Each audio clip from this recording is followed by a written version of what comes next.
Hey everyone, in this video we will learn how to set a featured dashboard in Power BI. So let's say when you log into Power BI and you want a dashboard to open, instead of going and then opening the dashboard, you can actually do it by setting a certain dashboard as the featured dashboard. Let's start and I'll explain what I mean. So I'll just click on Power BI. I'll just open powerbi.com.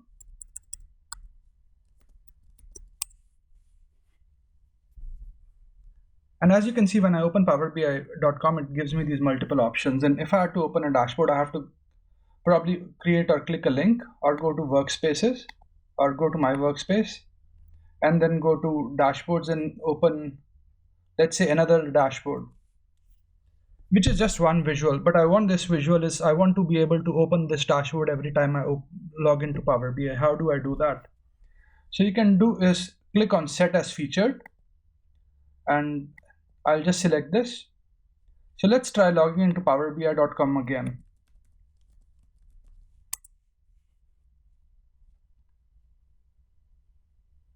And now when we log in, see it's by default opened the dashboard that we set as the featured dashboard. Now we can also disable this by clicking on the disable feature and click confirm.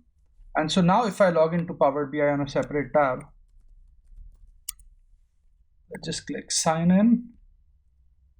And you can see that it again brings us to our workspace and shows us all the things we've accessed. So in this video, we learned how to set a given dashboard as a featured dashboard, which essentially means that it opens the moment you log into Power BI.